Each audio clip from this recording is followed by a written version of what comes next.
Gaza में Hamas अभी जिंदा है।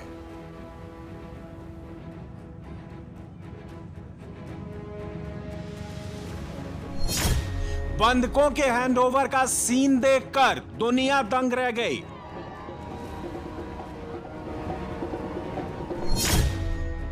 हमास ने 20 जिंदा बचे बंधकों को रिहा कर दिया।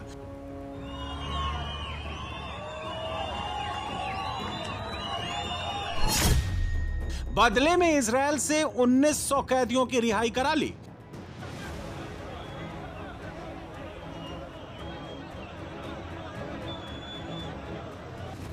ये गाजा के खान यूनुस इलाके की लेटेस्ट तस्वीरें हैं।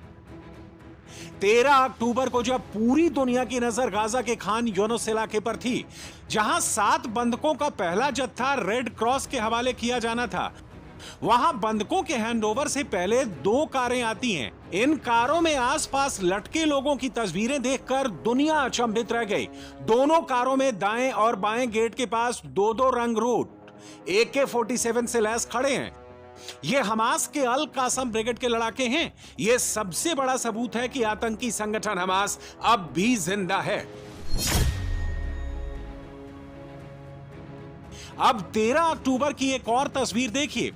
यह साउथ गाजा का अल नासेर अस्पताल है। यह इजरायल से छोड़े गए कैदियों का रिसीविंग पॉइंट है। यहां भी हमास के लड़ाके तैनात हैं। कोई 2-4 नहीं, पूरे अस्पताल परिसर को हमास के लड़ाकों ने घेर रखा है। मतलब 2 साल की जंग के बाद भी इजरायल गाजा से हमास को मिटा नहीं पाया।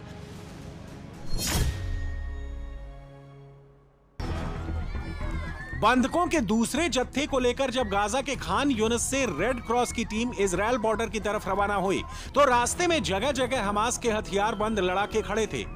एक एक गाड़ी पर उनकी नजर थी।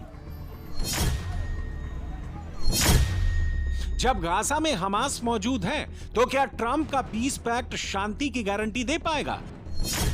क्या हमास के रहते गाजा में कोई दूसरा ग्रुप प्रशासनिक व्यवस्था चला पाएगा? हो सकता है चंद रोज के लिए यह सवाल इजरायल की खुशियों में दब जाए। कुछ दिन बाद जरूर उभरेगा। तब क्या होगा? क्या हमास बदल जाएगा? क्या नेतन्याहू हमास को गाजा में इस तरह से हथियार लहराने की छूट दे देंगे? अगर नहीं, तो फिर नई जंग शुरू होगी। फिलहाल इजरायल के लोग खुशियां मना रहे हैं।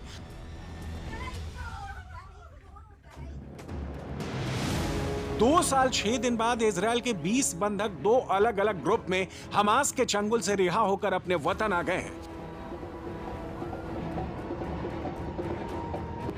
हमास ने पहले जत्थे में 7 बंधकों को रिहा किया। दूसरे ग्रुप में 13 बंधक छोड़े गए।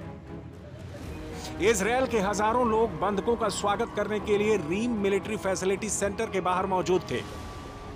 यहां इजरायल डिफेंस फोर्स यानी IDF की मौजूदगी में बंधकों का मेडिकल और साइकोलॉजिकल टेस्ट किया गया। रीम मिलिट्री अस्पताल में चेकअप के बाद सभी बंधकों को अलग अलग हेलीकॉप्टर से सेंट्रल इजरायल ले जाया गया। इसके लिए सुबह से ही हेलीकॉप्टर रीम अस्पताल पहुंचा दिए गए थे। बंधकों की रिहाई और हेलीकॉप्टर से जाने की तस्वीरें देखकर राजधानी तेल अवीव की होस्टेज स्क्वायर में मौजूद लोग खुशी से झूम उठे, तो कुछ की आंखों में खुशी के आंसू आ गए। पहले जत्थे में जिन 7 लोगों को हमास ने रिहा किया, उनमें एटन मोर, एलम ओहिल, जीव बर्मन, गली बर्मन, जिबोआ डलाल, ओमरी मिरन, मतन एंग्रेस्ट शामिल हैं। जीव और गिल बर्मन जुड़वा भाई हैं। 2 साल पहले दोनों को हमास ने बंधक बना लिया था। उन्हें अलग अलग सुरंगों में रखा गया था। दोनों की रिहाई भी अलग अलग हुई। मेडिकल चेकअप के बाद दोनों भाइयों को पहले हेलीकॉप्टर से उनके शहर कफर अजा भेजा गया। यहीं से उन्हें हमास ने किडनैप किया था। अब उन्हें एम्बुलेंस में बिठाकर उनके गांव किबुत्ज रवाना कर दिया गया है। दोनों भाई एक दूसरे को देखकर भावुक हो गए। उनके स्वागत के लिए कफर अजा से किबुत्ज तक बड़ी संख्या में लोग आए थे।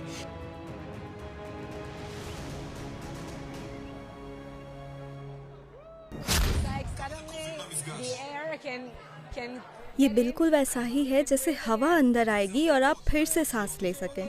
ये बहुत बड़ी राहत है और इस खुशी को जाहिर करने के लिए शब्द कम हैं। 7 अक्टूबर के बाद यहाँ कई कार्यक्रम हुए, लेकिन अब जो है उसे शब्दों में बयान नहीं किया जा सकता। हम सब एक साथ रहने के लिए बहुत उत्साहित हैं। मुझे याद नहीं इस तरह की खुशी हमने यहाँ कब मनाई थी।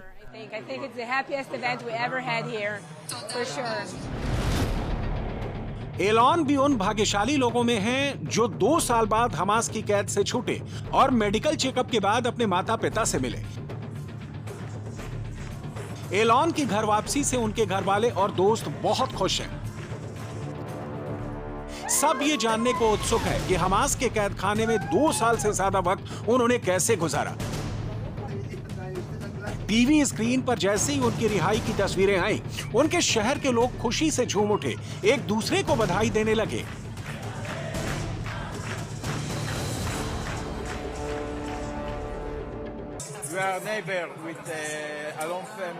हम एलन परिवार के पड़ोसी हैं। हम उसे तब से जानते हैं जब वो छोटा बच्चा था। इस घड़ी के लिए हम बहुत उत्साहित हैं। इजराइल के लिए बहुत ही रोमांचक पल है।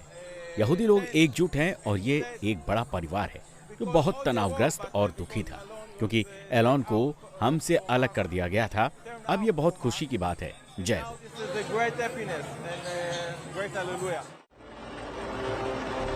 इजराइल के नाहल किबुत्ज में भी खुशी की लहर है। यहां के रहने वाले गुई गिलबोआ डलाल भी 2 साल 8 दिन बाद हमास की कैद से छूटकर अपने गांव पहुंच गए हैं। उन्हें नोआ म्यूजिक फेस्टिवल से किडनैप किया गया था। यहां पहुंचने के बाद उन्होंने इजरायली झंडा लहराकर अपनी खुशी जताई। इस दौरान उनकी दोनों बहनें भी साथ में मौजूद थीं। कैद में उनके 2 दोस्तों की हमास ने हत्या कर दी थी। 2 साल पहले 7 अक्टूबर को इजरायल ने 250 बंधकों को अगवा कर लिया था। 20 बंधकों की रिहाई के बाद अब कोई जिंदा बंधक हमास की कैद में नहीं है। इजरायल ने 20 जिंदा और 28 मृत के बदले में 1900 फिलिस्तीनियों को जेलों से रिहा किया। इनमें 1716 कैदियों को गाजा के नासेर अस्पताल ले जाया गया।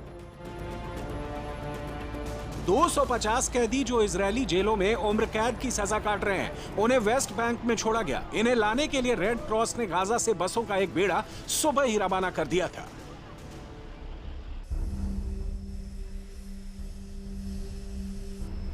बंधकों की रिहाई और अदला बदली के साक्षी अमेरिका के राष्ट्रपति ट्रंप भी बने।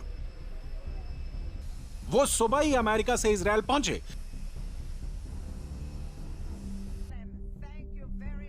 ट्रंप ने इजरायल की संसद का भी दौरा किया।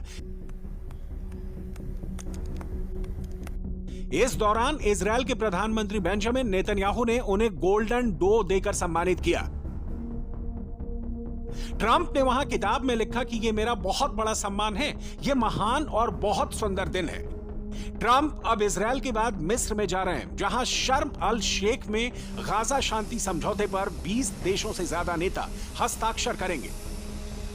हमास ने आखिरी वक्त पर फिर पैतरा बदल लिया है। हमास ने डील को एक तरफा बताते हुए शर्म अल शेख समिट में हिस्सा लेने से मना कर दिया है। हमास ने कहा है कि पीस डील में हमास को उनकी जमीन से निकालने की बात बेतुकी है। हमास को हथियार डालने के लिए कहा गया है, जो असंभव है। हमास गाजा की सत्ता छोड़ सकता है, लेकिन हथियार नहीं डाल सकता। फिर भी ट्रंप कह रहे हैं कि पीस डील से यहूदी, अरब और मुस्लिम वर्ल्ड के नेता खुश हैं। इससे मिडिल ईस्ट में तनाव खत्म हो जाएगा। Everybody is happy, whether it's Jewish or Muslim or the Arab countries. Every country is dancing in the streets, and it's a point in time I don't think you'd ever see it again. They've never seen it for 3,000 years. If you like one group, you don't like the other group, and if you like the other group, you don't like the first group.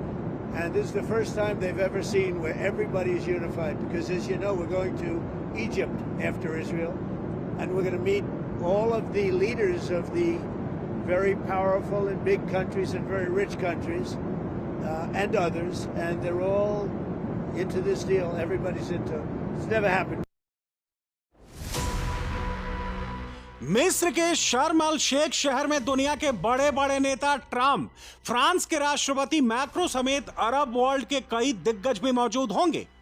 मगर सबसे दिलचस्प बात यह है कि Hamas उसमें हिस्सा नहीं लेगा। बेंजामिन नेतन्याहू वहां नहीं जाएंगे। तो फिर ट्रंप की बहुप्रचारित ऐतिहासिक पीस डील कैसे मिडिल ईस्ट में अच्छे दिनों की गारंटी बनेगी? इजरायल के नेता अभी से हेडलाइंस बना रहे हैं, जंग अभी खत्म नहीं हुई है, बंधक एक बार वापस आ जाएं, फिर हमास को खत्म करने का अभियान शुरू होगा। ऐसे में ट्रंप जो कह रहे हैं कि वॉर इज ओवर, वो क्या सिर्फ बंधकों की रिहाई के लिए है? इजरायल ने 2 साल की लड़ाई में गाजा पर 1 लाख टन से ज्यादा बारूद बरसाया है, 300 से ज्यादा मिसाइलें मारी हैं, हजारों रॉकेट बरसाए हैं, ग्राउंड ऑपरेशन में हमास की सुरंगों को नष्ट कर दिया है। उसी का नतीजा है कि गाजा अब ऐसा दिखता है। बिल्डिंगें खंडहर हो चुकी हैं, सड़कें टूट चुकी हैं, गाजा मलबे का ढेर बन चुका है। जो बिल्डिंगें और दफ्तर बच भी गए हैं उन्हें तोड़ना पड़ेगा, क्योंकि ऐसी शायद ही कोई बिल्डिंग हो जहां इजरायल की बमबारी के बाद दरारें नहीं पड़ी हों। एक रिपोर्ट के मुताबिक गाजा में 92% रिहायशी इमारतें टूट चुकी हैं, अब ये रहने लायक नहीं है। गाजा की कुल इमारतों का 78% हिस्सा अब किसी काम का नहीं रहा। इजरायली बमबारी में गाजा के 90% स्कूल बर्बाद हो चुके हैं, वहां क्लासेस नहीं चल सकती। लड़ाई में गाजा की 835 मस्जिदें धराशायी हो चुकी हैं। इजरायल ने इन्हें हमास के अड्डे बताकर मिसाइलें मारी थी। गाजा के 36 अस्पतालों में से सिर्फ 14 ही अब इलाज के लायक बचे हैं।